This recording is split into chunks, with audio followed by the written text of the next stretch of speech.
A frail, invisible little beggar girl bursts into the hospital and interrupts the millionaire, who is desperately crying by his son's side, about to lose him to a mysterious illness. With eyes full of fear and courage, she faces the most powerful man in town and says, "Sir, I know who poisoned your son."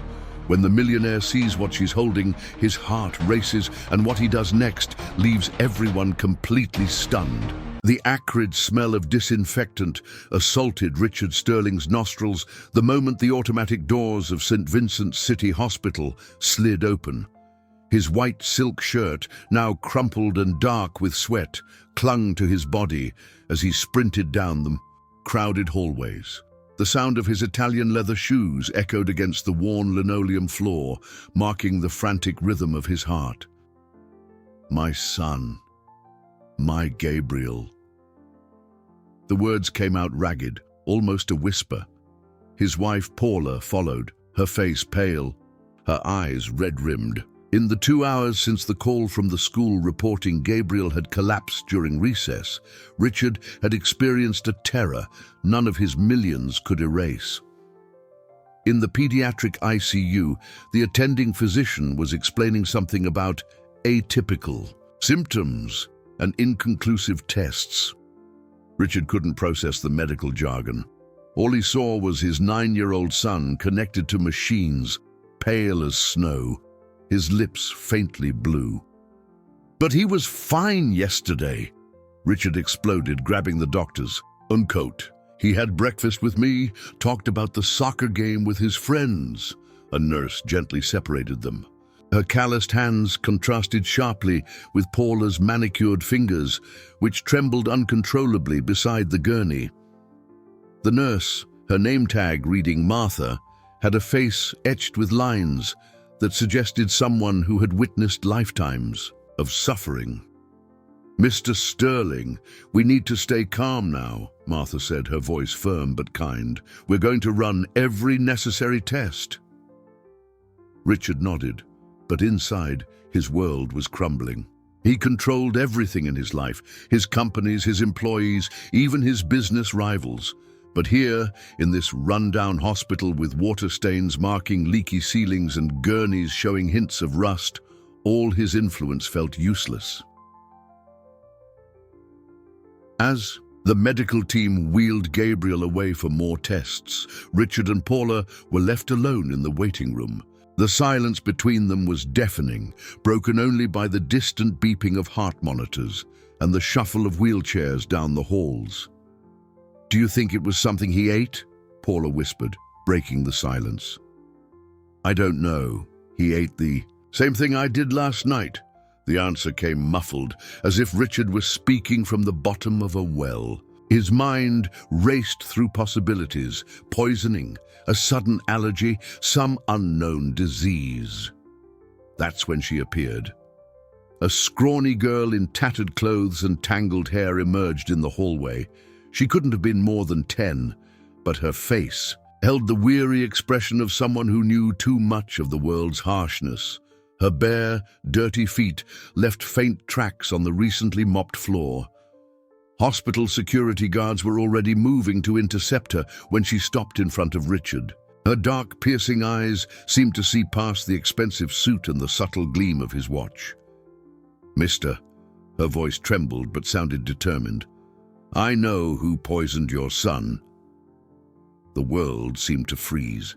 Richard felt his blood run cold. Paula stifled a gasp, her hands flying to her mouth. The guards hesitated, as shocked as everyone else. "What?" Richard managed to stammer. "What did you say?" "I saw him. That man in the blue coat." The girl pointed down the hall. "He put something in your son's IV bag when nobody was looking." Nurse Martha approached quickly. "Child, you can't be here. This isn't a place for children on their own."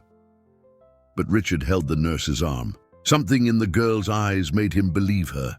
In his years of business, he'd learned to read people, and this child wasn't lying. "Wait," he said, "how do you know this? Did you actually see it?" The girl nodded vigorously. "I was hiding, because the security guards were chasing me. I saw him messing with the stuff when the nurse stepped out. Then he threw a little empty vial in the trash.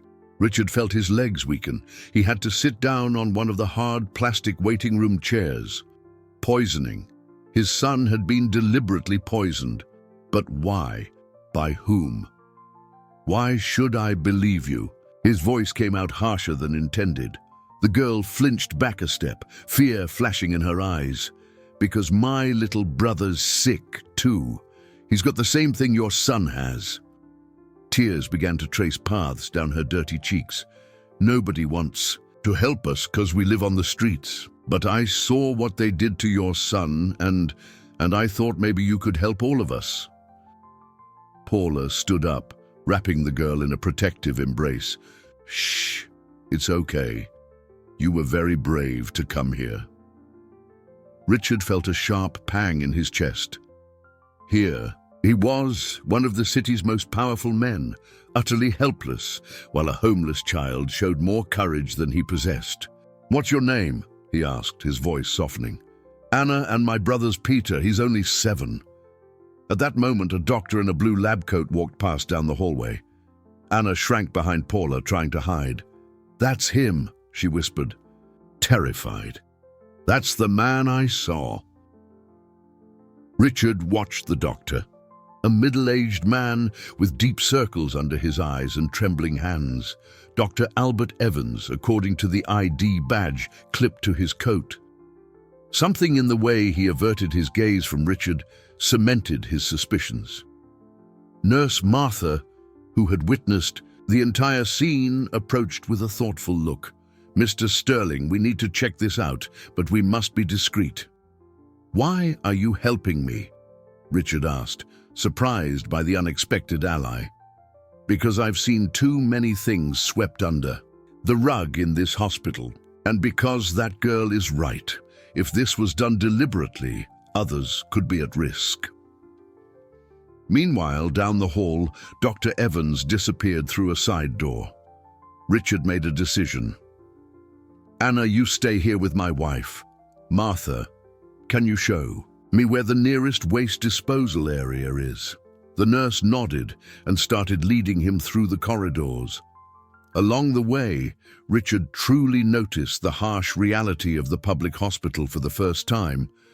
The gurneys lining the hallways, families camped out on the floor, the peeling paint on the walls. Reaching the dumpster area behind the building, Richard hesitated. Never in his life had he dug through trash, but the image of Gabriel unconscious and Anna's words spurred him on. With Martha's help, he rummaged through the bags until he found a small, empty glass vial. The label was partially torn, but some words were still legible.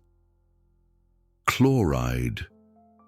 I don't recognize the compound name, Martha murmured, examining the vial. It's not something we typically use here. Richard pocketed the vial. He was heading back when he heard raised voices coming from the waiting room.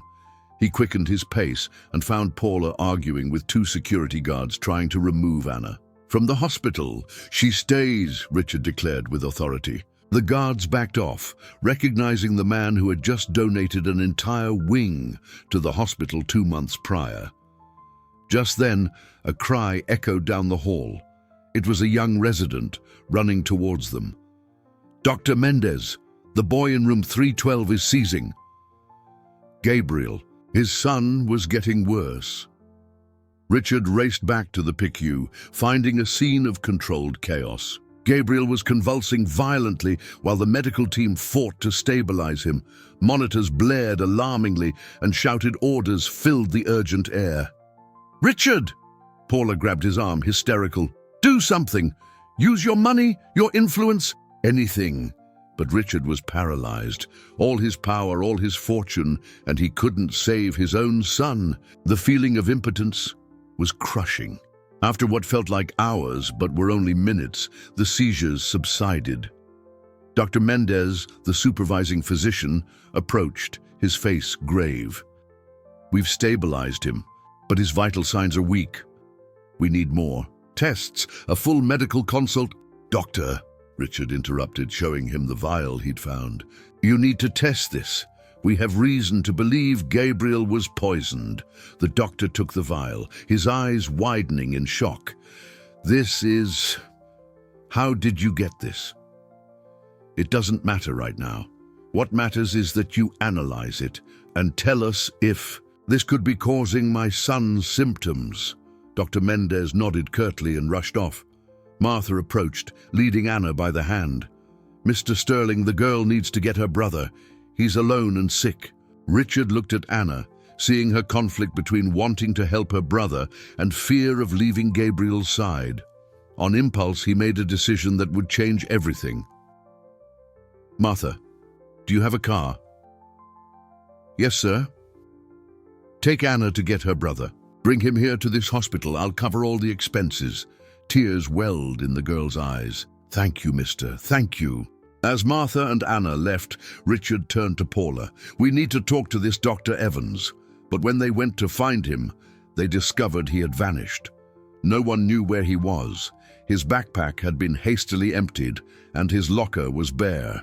He fled, Richard murmured. He knows we're onto something.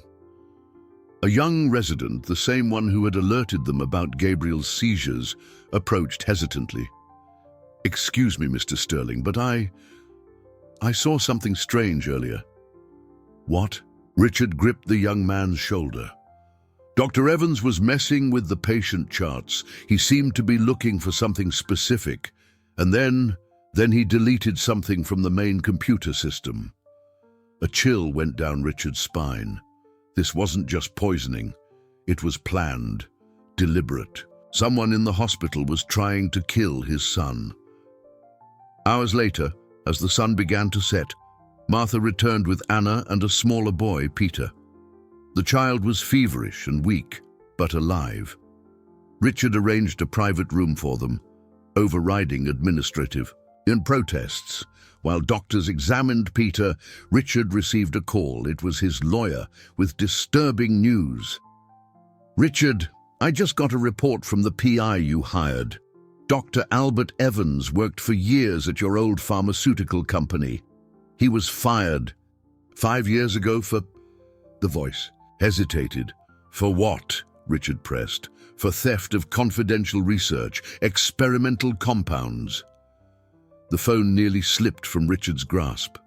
Revenge. That had to be it. Someone from his past had returned to strike at him in the cruelest way imaginable. Returning to Gabriel's room, he found Paula and Anna sitting side by side, watching the boy sleep under heavy sedation. The contrast between the well-dressed woman and the street child should have seemed strange, but in that moment, united by fear and hope, they looked like two equally desperate mothers. He's going to be okay, Paula whispered more to herself than to Anna. Anna nodded, holding Paula's hand. You have to believe. It's what I do every day with Peter. Richard watched them, feeling a profound shift occurring within him. For the first time in years, he saw beyond spreadsheets and profit. Margins. He saw real people, real suffering, real courage. An alarm shrieked, shattering the moment. It came from the room next door. Another child was exhibiting the same symptoms as Gabriel. Doctor! A nurse yelled down the hall. We have another case. Panicked, Richard ran to the nurse's station, where chaos had erupted. 3 children now presented with the same mysterious symptoms, and all had passed through the wing where Dr. Evans worked. It's an epidemic, someone muttered, but Richard knew it wasn't. It was something far worse. It was a deliberate attack, and his son had been the first target. As the night wore on, and the hospital filled with more suspected cases, Richard made a silent vow. He would find out who was behind this. He would find Dr. Evans, and he would get justice. What he didn't know was that the truth was far darker and more personal than he could imagine, and that Anna, the girl who had appeared out of nowhere, held secrets that could either destroy his family or save it completely. The first night was long, filled with the beeping of monitors, doctors rushing past, and families weeping. Richard stayed by Gabriel's side, holding his small hand, promising himself he wouldn't rest until he uncovered the whole truth. When the sun rose over the chaotic hospital, Richard had no idea that his search for truth would lead him far deeper than he ever imagined, uncovering secrets buried for decades and threatening not just Gabriel, but everyone he loved. And in the back of his mind, a single question echoed: who poisoned his son, and why? The answer would come, but not without a devastating price. The first rays of sunlight struggled to pierce the fogged-up windows of the PICU as Richard stirred from an uncomfortable doze in the chair beside Gabriel. His neck protested painfully as he straightened, but it was a minor ache compared to the tightness in his chest, seeing his son still pale and unconscious. Martha entered quietly with a tray. Her own dark circles spoke of a long night's work. "Coffee," she offered, holding out a lukewarm cup. "The doctors will be here in 10 minutes to update you on Gabriel's case." Paula dozed fitfully in an armchair crammed into the corner, her usually perfect hair mussed and falling across her face. Richard watched her for a moment, realizing how distant they had become over the past few years. His business had consumed so much of his time that he barely remembered the last time they'd truly talked. A light touch on his arm pulled him from his thoughts. Anna stood in the doorway holding Peter's hand. The boy looked even more fragile in the daylight, his lips cracked, his eyes sunken. "Can we come in, mister?" Anna whispered. Richard nodded. Anna guided Peter to the chair beside him, and they sat in silence, just watching Gabriel. There was something moving about the way these two small strangers cared for his son. "Peter had an okay night," Anna reported. "The doctors said his fever went down. But..." She hesitated, biting her lower lip. "But what?" Richard prompted gently. "I heard them talking. They said he has the same symptoms as your son, and that 2 more kids came in during the night." A chill traced its way down Richard's spine. 4 children now. This was no coincidence. The door opened and Dr. Mendez entered, accompanied by a woman Richard didn't recognize. She wore a more formal lab coat, its embroidery indicating a senior position. "Mr. Sterling, this is Dr. Sofia Reyes, our clinical director," Dr. Mendez introduced. "We need to discuss the situation." Paula woke with the movement, getting up quickly. Anna scooped Peter up, whispered she'd be back later, and slipped out discreetly. "What have you found out?" Richard asked bluntly. "The vial I found." "Doctor." Reyes exchanged a significant look with Dr. Mendez before answering. "We've confirmed it's a chemical compound not authorized for medical use, a substance that, in small doses, can cause the exact symptoms these children are presenting." "And Dr. Evans?" Paula asked, her voice trembling. "Disappeared, Doctor." Mendez replied, "We've already notified the authorities." Richard slammed his fist against the wall. "That's not enough. My son is dying." Dr. Reyes held up a calming hand. "Mr. Sterling, I understand your distress. That's why we've decided to create a special task force to investigate this case internally. We've also isolated the suspected cases and are reviewing Dr. Evans' entire history here." "What about the other children?" Richard demanded. "2 are responding well to supportive care. A third," Dr. Mendez hesitated, "is in critical condition." Paula collapsed into fresh tears. Richard held her, but his mind was already racing. He needed to do more. Waiting wasn't an option. "I want to hire private investigators," he declared. "I'll offer a reward for information on Dr. Evans." Dr. Reyes frowned. "Mr. Sterling, we need to follow protocol." "Protocol hasn't saved my..." "Done so far," Richard interrupted, his voice thick with frustration. "I'll do this my way." After the doctors left, Richard called his executive assistant and set his plan in motion. Private investigators were mobilized, Reward offers posted online, contacts within the police department activated. If anyone could move mountains with money and influence, it was him. But as the day wore on, Richard realized even his financial empire had limits. The answers he sought seemed to slip through his fingers like sand. It was then that Anna returned, bringing not just Peter, but 3 other street kids with her. All showed the same symptoms. "Mister, they're sick too," Anna explained, as the children huddled behind her, frightened. "They're all in the same spot Peter was." Richard felt a lump form in his throat. This was spreading beyond the hospital walls. How many children were silent victims while he focused only on Gabriel? Martha, who had witnessed the scene, approached with determination. "I'll get Dr. Mendez. We need to get these children seen." As the nurse hurried away, Richard knelt before Anna. "Where did you find these kids?" "Under the overpass. It's where we stay when it rains. But last night, after you helped me, I went looking for anyone else who was sick." A profound sense of admiration washed over Richard. This girl, who barely had enough to eat, was worried about helping others. Ashamed, he realized he'd never truly cared about homeless children beyond occasional donations to charities.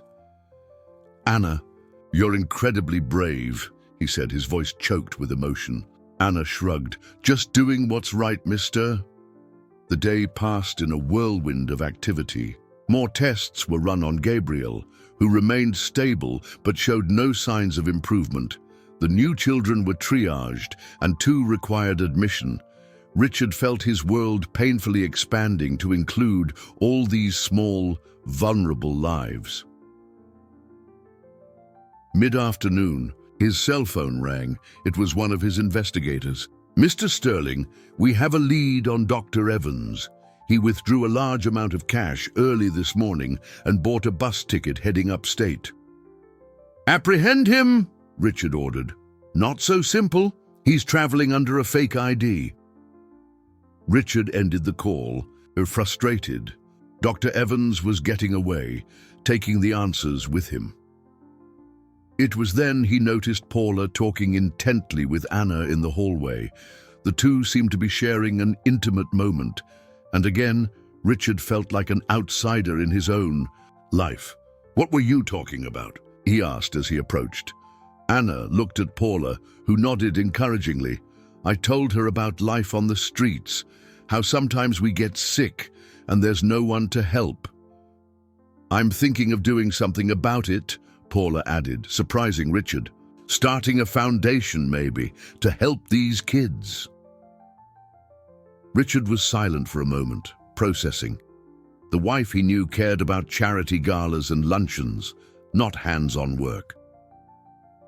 "That's a great idea," he finally said, and realized he genuinely meant it. An alarm blared, shattering the moment. It came from Gabriel's room. Richard sprinted back, heart pounding, to find Dr. Mendez and a team struggling to stabilize his son. "He's having another crisis," the doctor explained curtly as he worked. "We need to increase the medication." Richard gripped Gabriel's cold hand, whispering words of encouragement he didn't know he possessed. Paula clung to him from behind, weeping silently. After long minutes, Gabriel stabilized again, but Dr. Mendez wore a grave expression. "I need to be honest with you. Without knowing exactly what was administered, we're just managing symptoms. Gabriel needs the antidote. And how do we get that without Evans?" Richard asked desperately. "There's one possibility," Dr. Mendez hesitated. "If we can recover the medical files he deleted, we might be able to identify the exact substance." "The young resident said he saw Evans deleting something from the computer," Richard recalled. "Exactly. We need a data recovery specialist. Do you know anyone?" Richard thought quickly. "I know. The CEO of a top cybersecurity firm. He owes me a few favors." Within minutes, Richard was on the phone, mobilizing resources. A digital forensics expert would be sent to the hospital immediately. While they waited, Richard noticed Anna hiding. In the hallway, trying not to be seen, he beckoned her closer. "Did you see anything else that might help us?" he asked. Anna bit her lip, hesitant. "It might be nothing, but I saw Dr. Evans talking to a strange man in the parking lot. From far away, it looked like they were arguing. When was this?" "A few days before you brought your son in. The man was wearing a suit, like you, but he had a scar on his face." Richard felt a cold dread creep up his spine. He knew someone matching that description. Marcus Vance, a former business partner violently ousted after being caught embezzling funds. The split had been ugly, involving threats from both sides. "Could you describe this man better?" he asked, trying to keep his voice steady. Anna nodded. "He had a big scar right here." She traced a line from his eye toward his mouth. "And it wore a gold pinky ring." It was definitely Marcus. Richard's heart hammered against his ribs. Could it be possible? Was his former partner behind all this? The data specialist arrived 2 hours later, a young, unassuming tech whiz who immediately set to work on the hospital's computer system. Richard watched anxiously as lines of code scrolled across the screen. "Got it," the tech finally announced. "Found the deleted files. Looks like a research protocol, something about an experimental drug." Dr. Mendez leaned over the screen, his eyes widening. "This is... my God, it's an experimental neural compound. It was being tested for Alzheimer's treatment, but the side effects in children..." "What?" Richard pressed. "Can be lethal in high doses." The silence that followed was heavy and suffocating. Gabriel had been poisoned with a drug that could kill him. "But there's a chance," Dr. Mendez continued, pointing at the screen. "The protocol mentions an antidote. We need to synthesize it fast." Richard was already on the phone with his contacts in the pharmaceutical industry. Time was everything now. As night fell again, the hospital transformed into an intense operations hub. The antidote was being fast-tracked while Gabriel fought for his life. The other children would be treated as soon as possible. Anna remained by Richard's side, a steady presence in the chaos. At some point she drifted off to sleep in her chair, and he carefully draped his suit jacket over her small shoulders. The image of this little warrior asleep under his expensive coat made him reflect on all the inequalities he had accepted as normal his entire life. Around midnight, Richard received intel confirming his suspicions. Marcus Vance had been documented purchasing large quantities of certain precursor chemicals 3 months ago. Investigators also discovered he'd been fired from his last position following accusations of unethical conduct. The motive was clear. Now, revenge. Marcus didn't just want to destroy Richard financially. He wanted to make him suffer in the most agonizing way possible by attacking his child. When the first vial of the antidote arrived at 5 in the morning, Gabriel was the first to receive it. Richard held his son's hand as the clear liquid dripped into the IV line, praying fervently for the first time in decades. The minutes that followed were the longest of his life. Monitors beeped, doctors watched intently, and Paula squeezed his hand with painful force. It was Anna who noticed it first. "Mister, look, he moved his fingers." And indeed, Gabriel's fingers twitched slightly. Then his eyelids fluttered. Richard leaned close, whispering his son's name, and finally, after 2 terrible days, Gabriel's eyes opened. "Dad?" His voice was weak, confused. Tears streamed freely down Richard's face. "I'm here, son. I'm right here." Relief washed over the room. Even the usually reserved Dr. Mendez cracked a broad smile. But the celebration was brief. "The antidote works," he announced, "but we need to dose it carefully for the other children, and we need more." As the new day dawned, Richard was back on the phone, mobilizing resources to produce more of the antidote. Anna had woken with the commotion, and seeing Gabriel conscious, she hugged Paula in a spontaneous burst of joy. "He's going to be okay," she sighed, relieved. "We can help Peter too now." Richard watched the scene and made a decision. "Anna, I want to do something for you and Peter, and for the other kids." Anna looked up at him, hopeful. "What, mister?" "I'm going to make sure you all get proper treatment, and then—" He hesitated, glancing at Paula, who nodded encouragingly. "I want you and Peter to come live with us. If you'd like to, of course." The shock on Anna's face was palpable. Tears sprang into her eyes. "For real? But we're homeless." "Not anymore," Richard said firmly. "You saved my son. Now it's my turn to help." But the joy was cut short by a new development. Gabriel was improving, but he was far from recovered. And there was the matter of Marcus Vance, who remained. At large and dangerous, a police officer entered the room bearing news. "Mr. Sterling, we have an update. We found Dr. Evans." "Where?" Richard asked eagerly. "In the county morgue. He's been dead less than 12 hours. The shock was absolute. Dr. Evans dead. This changed everything." "How?" Richard managed to ask. The officer hesitated. "Apparent suicide. Left a note confessing to everything." Richard felt the floor drop out from under him. If Evans was dead, who else was involved? Was Marcus acting alone now? As more details emerged, a grim picture formed. Dr. Evans had been blackmailed by Marcus Vance into poisoning Gabriel, but when he realized more children were being affected, he panicked and tried to flee. The note revealed deep remorse and details of Marcus's operation. But there was one disturbing detail in the letter. Marcus had promised Evans that only Gabriel would be targeted. The fact that other children had been poisoned wasn't part of the original plan. "Then how?" Richard muttered, confused. It was Anna who offered the shocking answer. "Mister, I think I know. I saw Dr. Evans giving shots to some of the homeless people outside. I thought he was helping them." The horror of the realization hit Richard like a physical blow.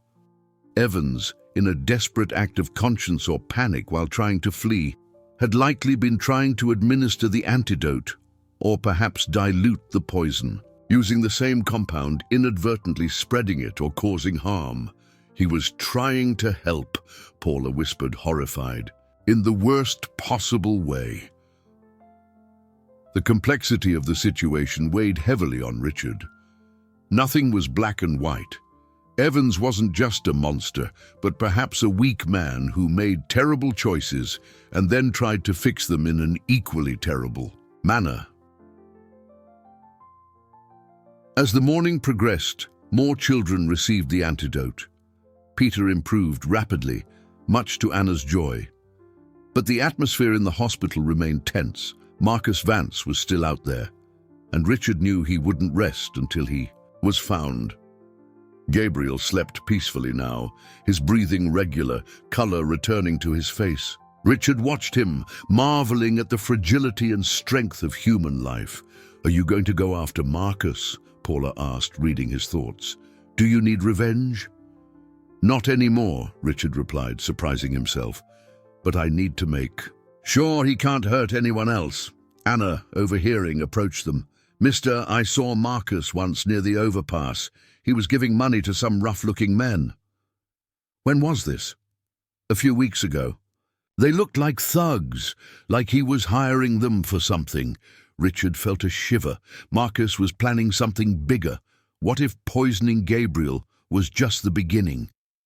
The police officer returned with more information. "Mr. Sterling, we found evidence linking Marcus Vance to a larger network. It looks like he's involved in smuggling experimental drugs." "So Gabriel was just a test?" Richard asked, incredulous. "Worse, he was a demonstration. Marcus was showing potential buyers what this drug could do." The revelation was devastating. His son had been used as a guinea pig in a product demo for criminals. White-hot rage burned in Richard, but he forced it down. He needed a clear head for what came next. By the afternoon, Gabriel was strong enough to talk more.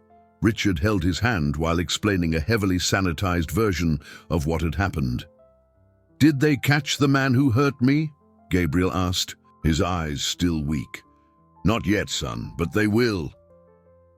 "And the girl, Anna, she's going to live with us," Richard smiled. "You're going to have a sister." Gabriel smiled for the first time since the ordeal. "Cool. She seems nice." Richard felt his heart warm. Gabriel's innocence, preserved despite everything, gave him hope. Later, meeting with the authorities, Richard outlined a plan. He would use his connections and resources to set a trap for Marcus. The criminal wouldn't be able to resist another chance to hit Richard where it hurt. But as he planned, a new worry surfaced. Gabriel was improving, but doctors had detected something unexpected in his latest scans. "There's evidence of residual neurological damage," Dr. Mendez explained gravely. "It might not be permanent, but we'll need to monitor him closely." The news was like a bucket of ice water. Even in saving Gabriel, Marcus had left scars that might last a lifetime. That night, while everyone else slept, Richard remained awake, thinking. Marcus had attacked Gabriel, wanting to destroy him, but he had inadvertently created something unexpected, a purpose in Richard greater than just making money. Anna slept in an armchair, Peter curled beside her. These two, children who had nothing, had changed his life completely. He hadn't saved them merely out of gratitude. He'd saved them because, for the first time, he understood what truly mattered. A movement in the hallway caught his attention. It was Martha, doing her nightly rounds. "Can't sleep?" she asked softly. "Too much thinking," Richard admitted. Martha sat beside him. "You know, I've seen a lot in this hospital. Families destroyed, children suffering. But I've also seen transformations, like yours. I haven't transformed, I just realized who you really are," she finished for him, "and who you can become." Richard nodded, speechless. Martha was right. The poison meant to kill Gabriel had paradoxically given life to something new within him. As the first hints of dawn began to streak the sky, an urgent call came from hospital security. Cameras had picked up suspicious movement in the parking garage. Richard stood up, instantly alert. Could it be Marcus, returning to finish what he started? But when he checked the security feed, what he saw turned his blood cold. It wasn't Marcus, alone, but a group of masked men moving stealthily toward the hospital entrance. And they were armed.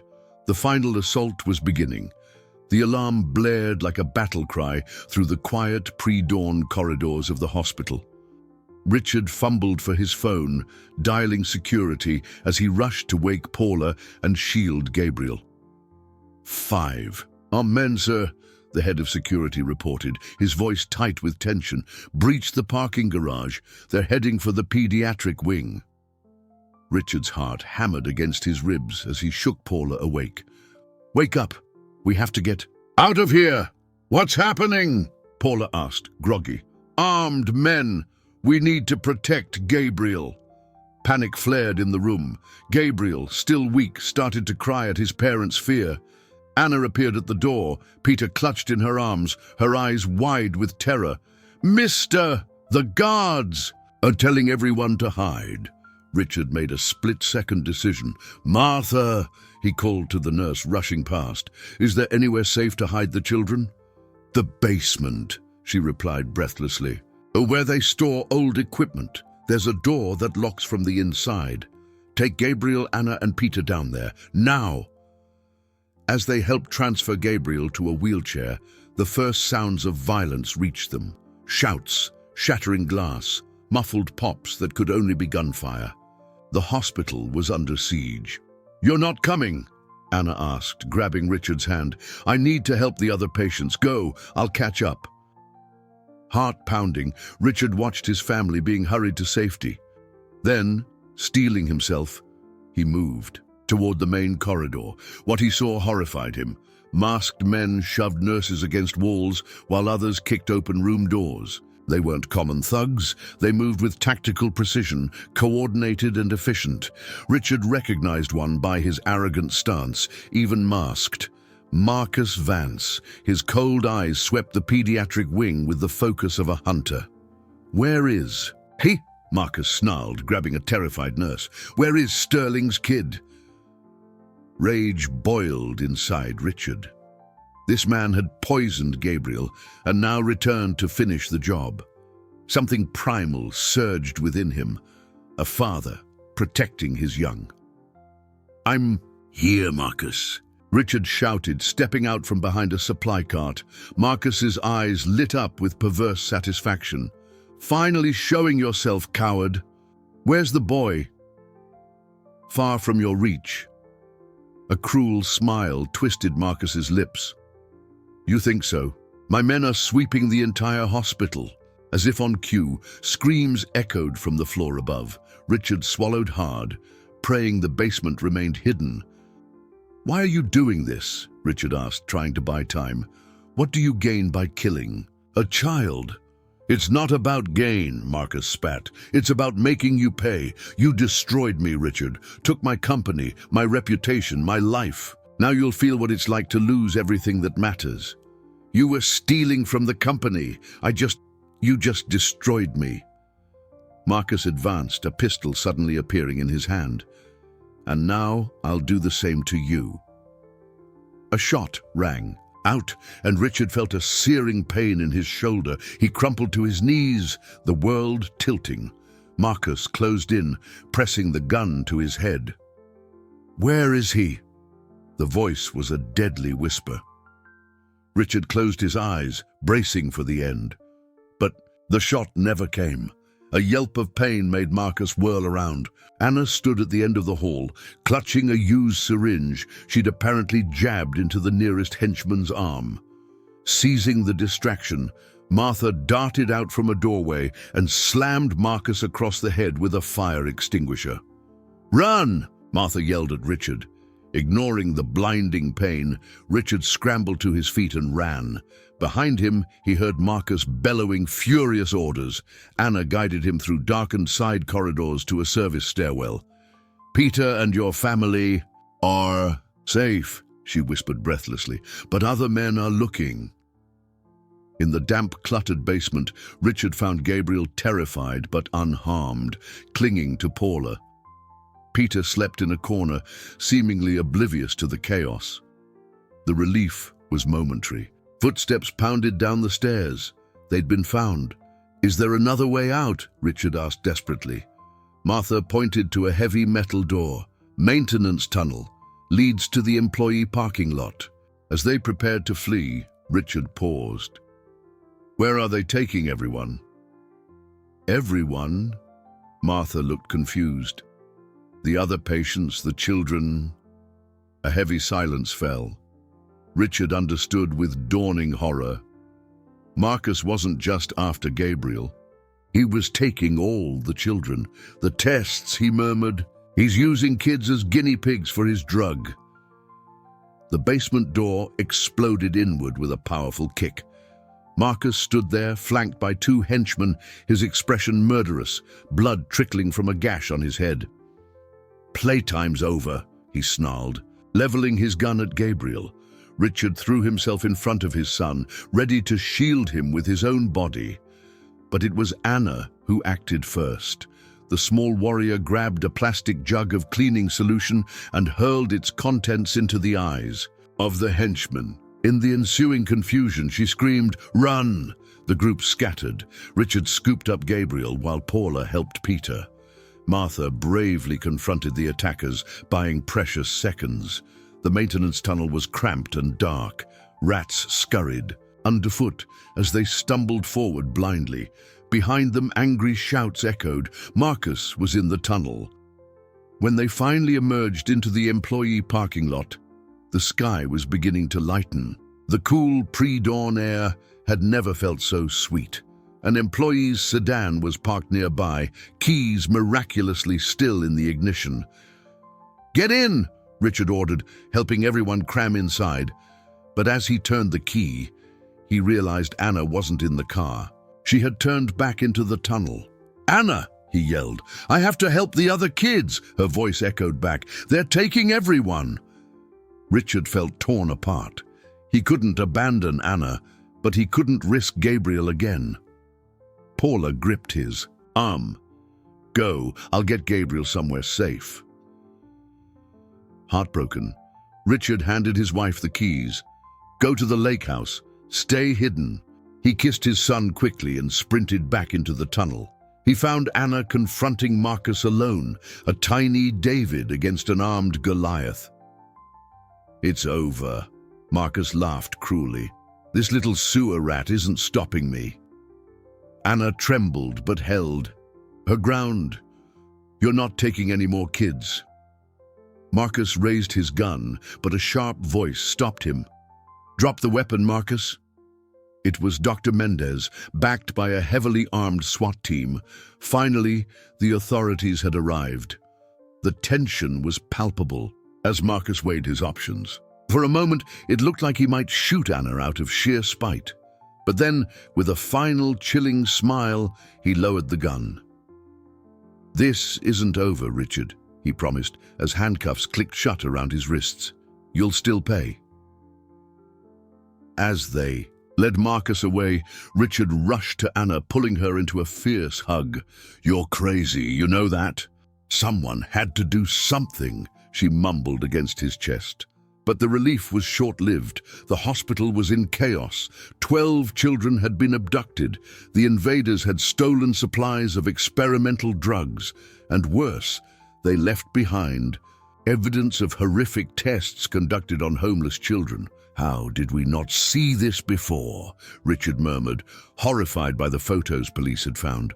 "Because nobody looks at the invisible children," Anna answered with wisdom far beyond her years. In the days that followed, Richard plunged into a reality that had always existed, but which he had chosen to ignore.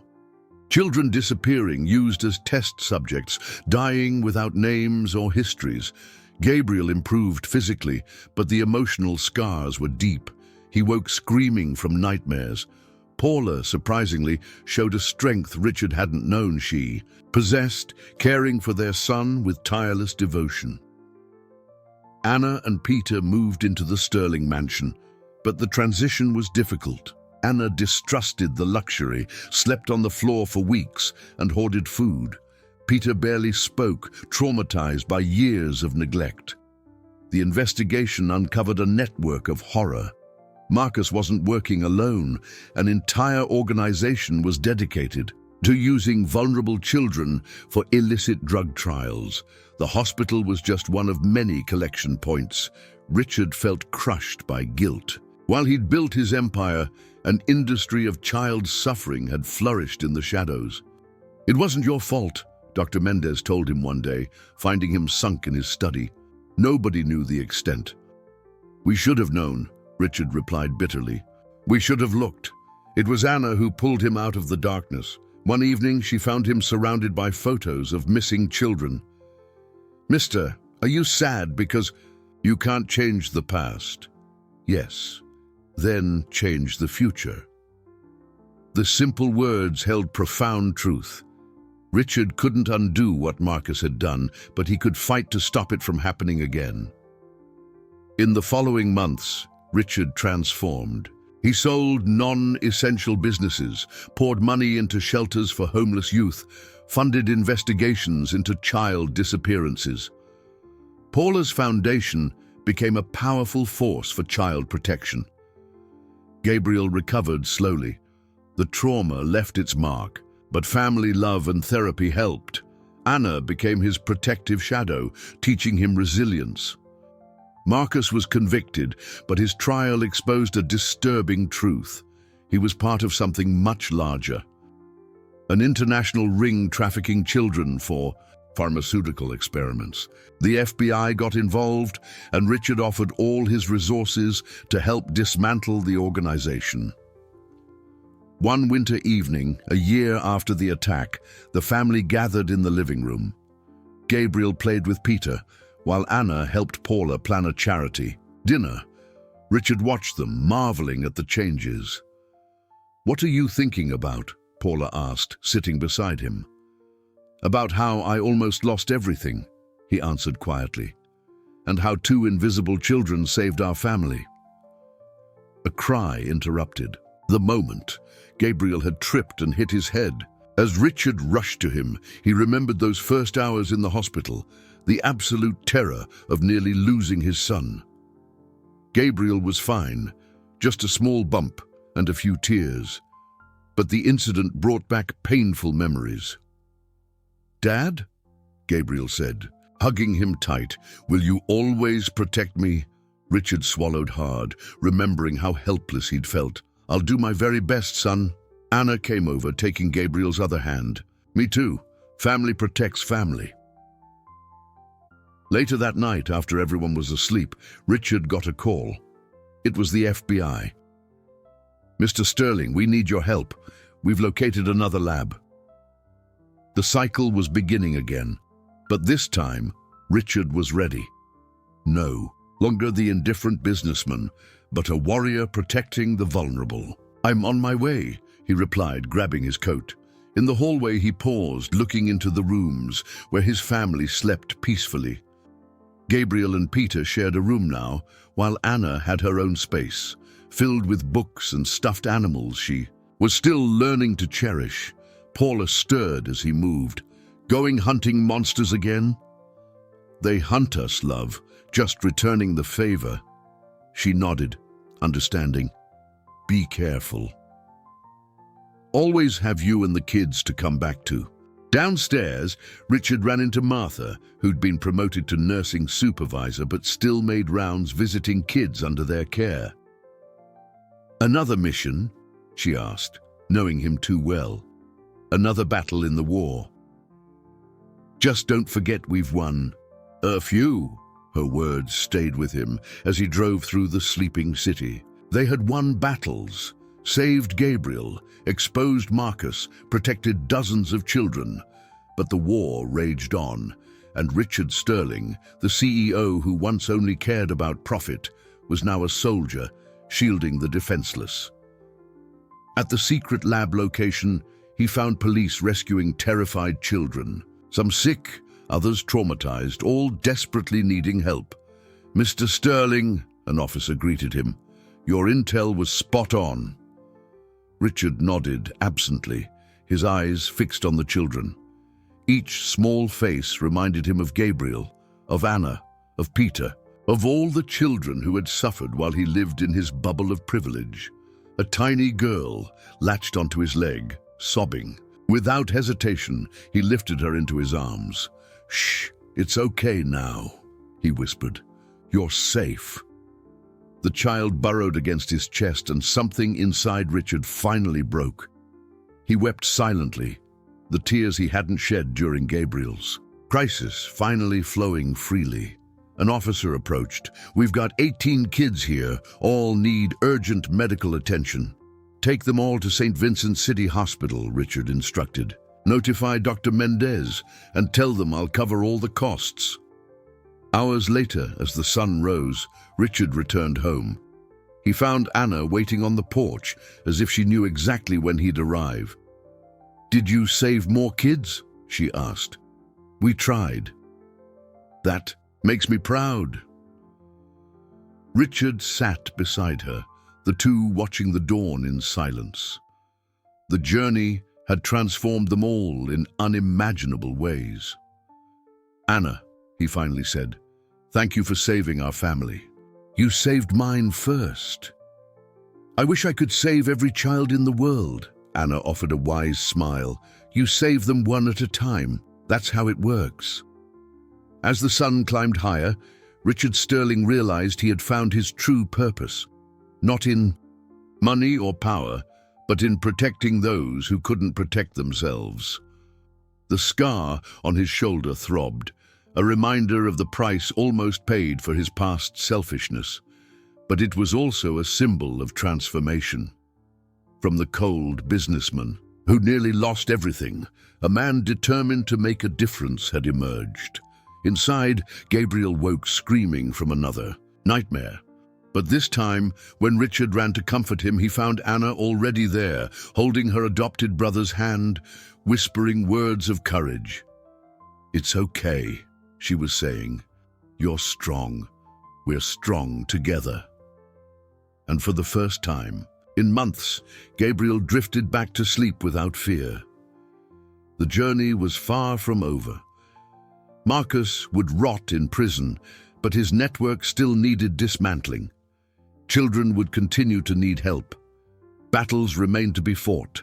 But looking at his family, Gabriel and Peter sleeping peacefully, Paula working tirelessly at the foundation, Anna radiating courage and hope, Richard knew he was no longer alone in the fight. Family protects family, and his family had grown to include all the lost and forgotten children of the world. As the day unfolded, bringing new challenges and hopes, Richard Sterling faced each moment with renewed determination.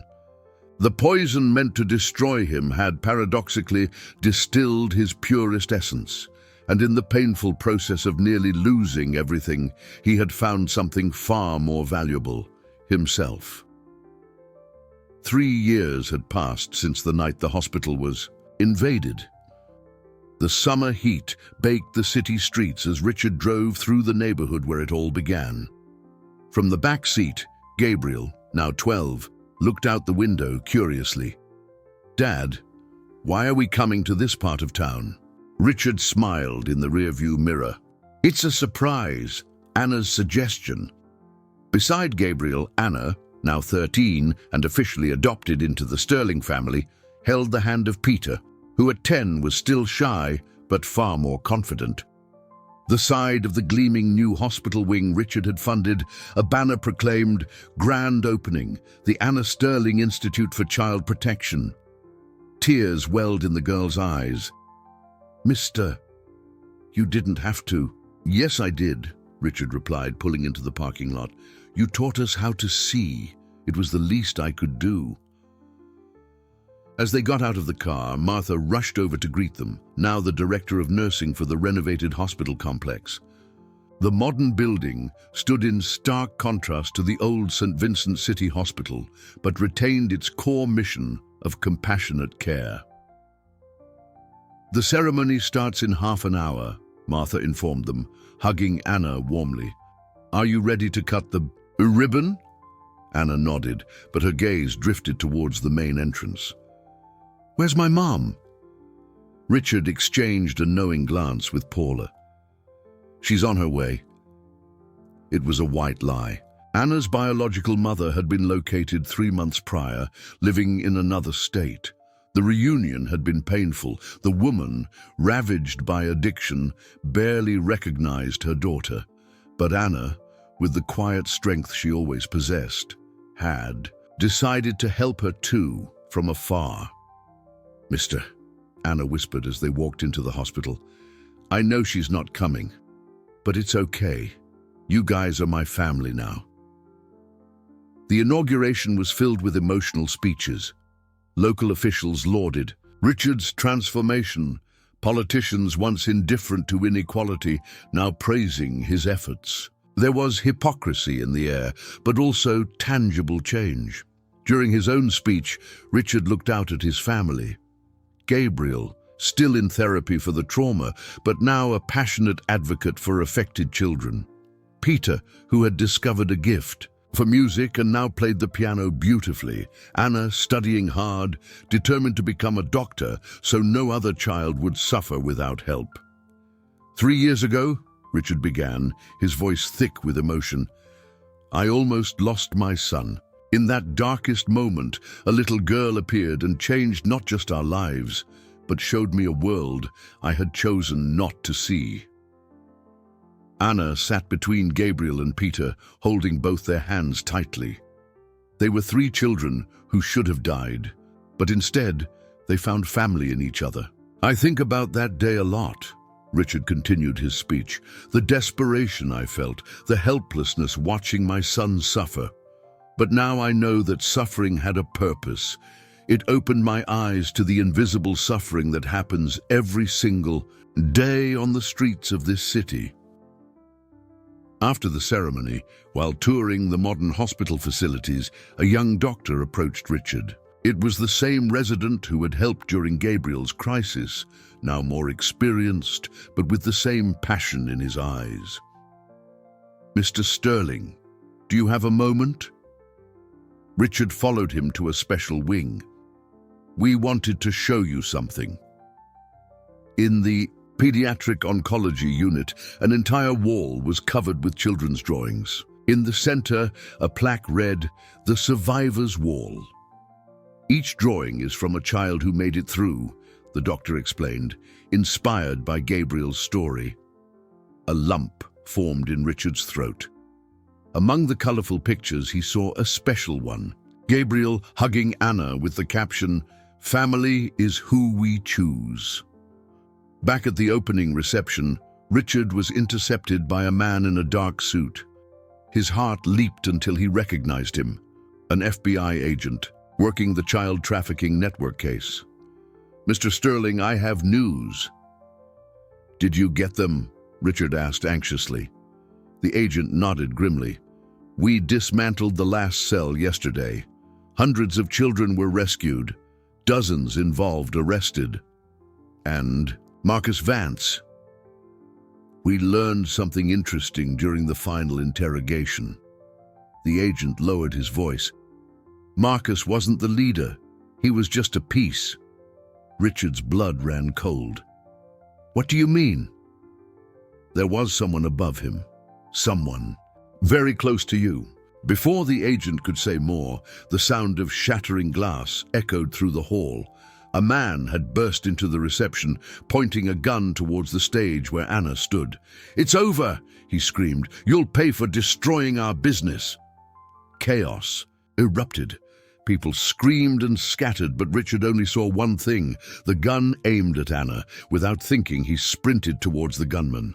The man turned, firing. Richard felt fire bloom in his chest but kept moving. He tackled the assailant just before another shot could ring out. "Dad!" Gabriel cried, rushing towards him. Richard sank to his knees, blood staining his white shirt. Anna reached him first, her small hands pressing against the wound. "No, mister, you're not going to die, not after everything." Doctors swarmed around him. Martha took charge, her experienced hands working swiftly, even as tears streamed down. Her face, "He's going to be okay," she promised, but her voice betrayed her desperation. As he was rushed towards the ICU, Richard gripped Anna's hand. "You saved our family." Again. "Don't talk," Anna pleaded. "Save your strength." In the ICU, fighting for his life, Richard drifted through dreams and memories. He saw Gabriel unconscious 3 years ago, Anna appearing like a street angel, Paula showing strength he never knew she had, Peter smiling for the first time. He saw all the rescued children, the smiles brought back, the darkness turned to light, and then a revelation. On the edge of consciousness, a familiar voice whispered, "I'm so sorry." It was Dr. Sophia Reyes, the former clinical director. She was standing in the ICU, watching him with eyes full of guilt. "It was me," she confessed, thinking he was unconscious. "I was tired of seeing children die for lack of resources. When the pharmaceutical company offered money to test drugs, I thought I could help, but then it turned into a monster." Richard forced his eyes open. "You used children. Only the ones nobody would miss," she whispered brokenly. "But then you had to show up with your golden boy, draw attention to the whole program." The final truth landed like a hammer blow. It wasn't just Marcus's revenge, it was a cog in a cruel machine that preyed on the most vulnerable. "Why?" Richard managed to rasp. "Because nobody cares about who disappears in the shadows. Except you had to see, you had to care, you had to destroy everything." Security burst into the ICU, alerted by the FBI agent. Dr. Reyes was detained, still confessing her crimes. But for Richard, the revelation brought a profound understanding. Marcus was a broken man seeking revenge. Dr. Reyes was a desperate woman, justifying evil with good intentions. The real battle was against the indifference that allowed such suffering to exist. Days later, when he woke up properly after surgery, he found his family surrounding the bed. Gabriel held his right hand, Anna his left. Peter was asleep, curled up against Paula. "You gave us quite a scare," Gabriel said, trying to hold back tears. "Sorry," Richard whispered, "but I couldn't let him hurt Anna." "I know," Gabriel managed, a smile. Family protects family. During the weeks of recovery, Richard received daily visitors. Children from Anna's institute brought drawings. Volunteers shared stories of transformed lives. Even some of the children rescued from the labs came to thank him. But the most significant visit came from Martha, holding something in her hands. "We found this among Dr. Reyes's belongings," she said, handing him an old newspaper clipping. "Thought you'd want to see it." The headline showed a young, idealistic doctor receiving an award for excellence. It was Sophia Reyes, 20 years earlier, before the darkness consumed her. "She was good once," Richard murmured.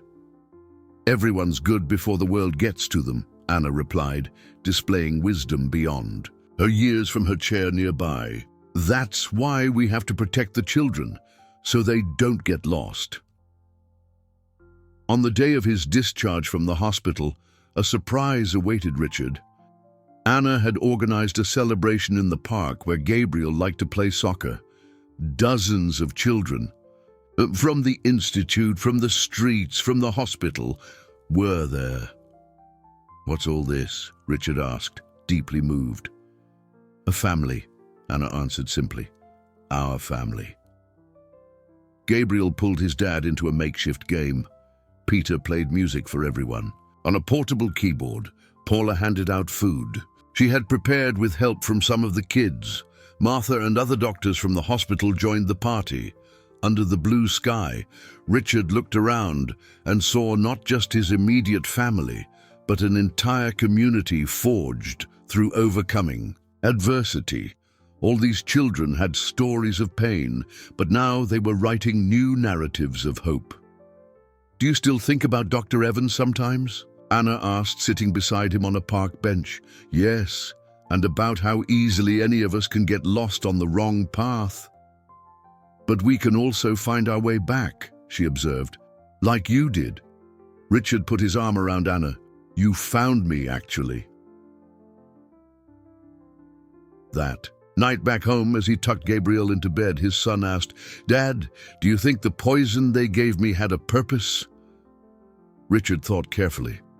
"I think the poison was the evil men do, but the antidote was our family's love, and we get to choose which one defines our story."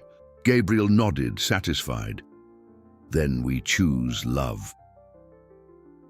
Months later, at Dr. Reyes's trial, Richard was called to testify.